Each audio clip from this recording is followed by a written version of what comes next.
So, just making a test video down there. Microphone touch. Just wanted to see if there's any kind of difference. So anyway, I'll make a video about something. So that concordance guy, I'd like to have the microphone out of the picture, down there maybe. That concordance guy made a video. The Magic Sandwich Show.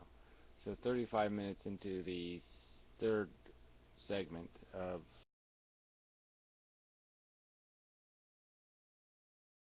anyway, so somebody brought up the whole life in space thing. And so the concordance guy, who's like some kind of professional biology guy, like really educated guy, basically says, yeah, there's microbes in the universe, intelligent life, but oh yeah, there's microbes, fine. It's just, and his argument is the same old cruddy argument, I think, which is life showed up on Earth very quickly. You know, as soon as it could, it showed up, and that's like not rational. I mean, it's just not a rational proof. I mean, it's bad enough that we don't have one sample, but now you're going based on when you rolled snake eyes. Now it depends on what order the number came up in the permutations of the rolls of the dice kind of thing, and because it showed up early, that means something. You know, come on. This doesn't mean anything either. I mean, this is just breaking the probability math. I mean, it's just these are not things they should be doing, okay? Because this is stuff I learned in high school. You can't do this. You can't draw these kind of conclusions from this kind of nothing evidence. And the evidence I think that's really telling is the evidence from this planet right here, okay? And the fact that there's not competing life forms. So if it happens so easy, why wouldn't something in those early primal days show up? Something a little different than our DNA.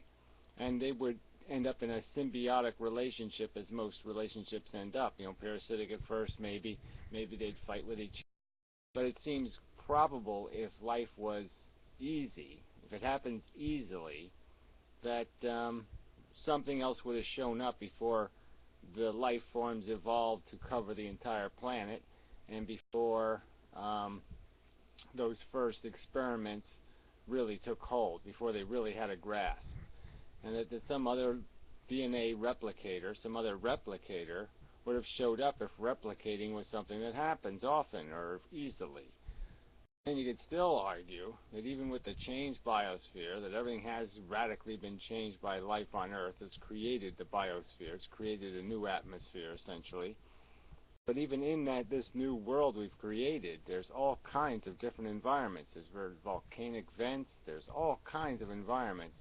And in none of these environments that are isolated from the DNA life forms that live here, they're sterile environments on planet Earth, where just a bunch of decomposed life exists.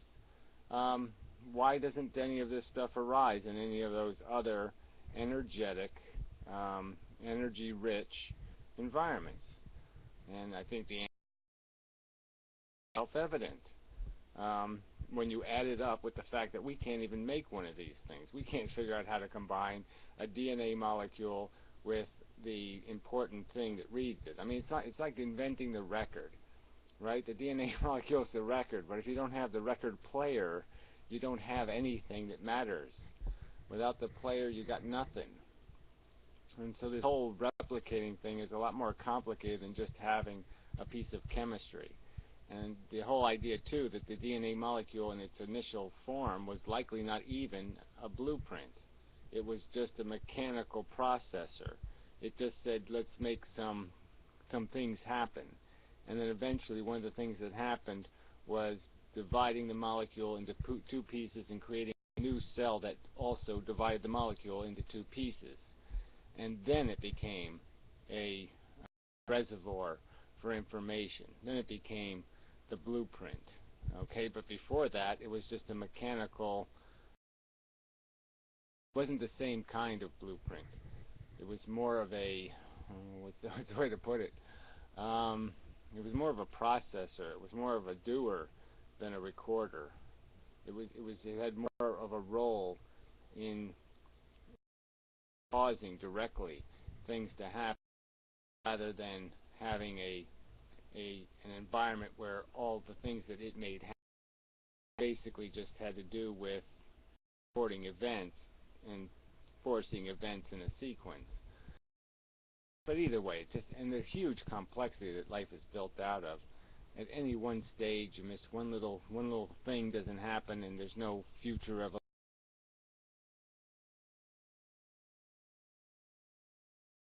bogus. And it does seem a really important philosophical question to resolve one way or the other. It seems these people should exercise there should be an exhaustive argument based on all of these logical arguments to come up with some sort of rational truth here, rather than all this hokey pokey.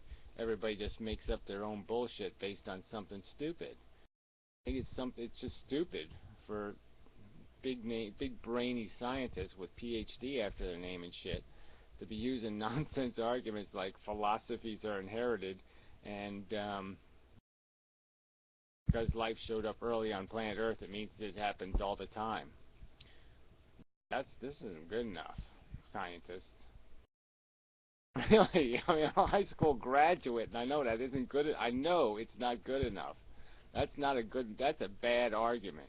You got to do better than that, buddy. Worked at NASA and shit, and all this crap, all this fucking high tech, brilliant science bullshit, and to sit there and pull shit like that out of your ass, because it happened early, it proves it's easy. Bullshit. It didn't prove a damn thing, especially when it only happened once. Can't tell nothing from one event. Can't. And what you can tell from the circumstantial fact that there's not another one somewhere in 4 billion years, nothing else has shown up and said, I'm here and I can play this game too, sort of indicates that maybe they play too much.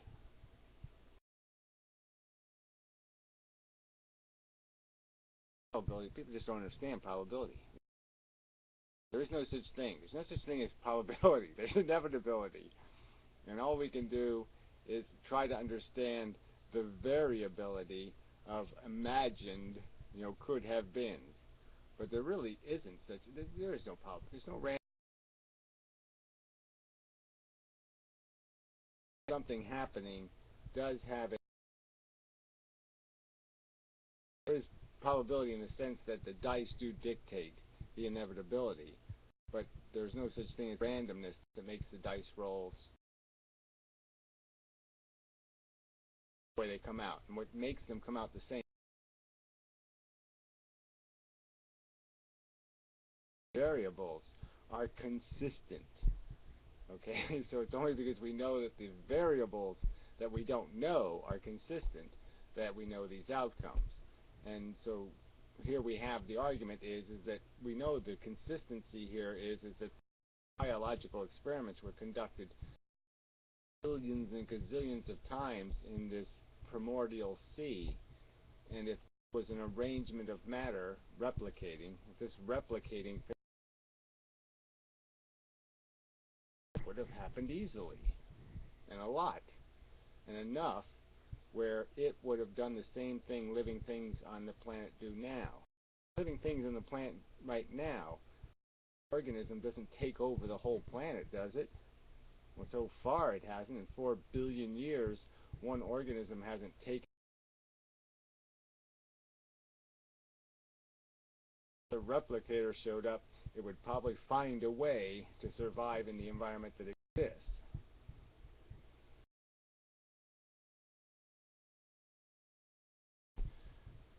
Yeah. If it didn't just eat the DNA, maybe it's not DNA based and we just eat DNA. Huh? Yeah, that's right. Yeah, you'd be out of luck. But at least it wouldn't matter because then at least you wouldn't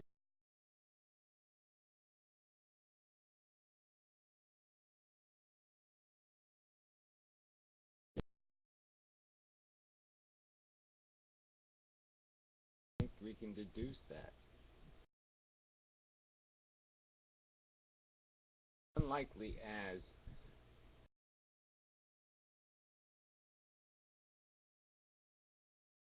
getting trapped inside of a diamond.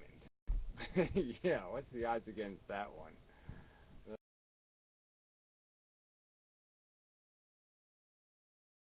So we'll see. My voice more superior now? I think I liked it with echo. I'll put the echo back on. Echo? Is the echo there? Hello? Echo? I don't hear it. Damn, I lost it. It's gone. Testing. Uh-oh. My microphone's not working. Yeah, it's working. Alright. I'll have to preview this video. I'll have to figure out how to use my computer sometime. Anyway, till next time.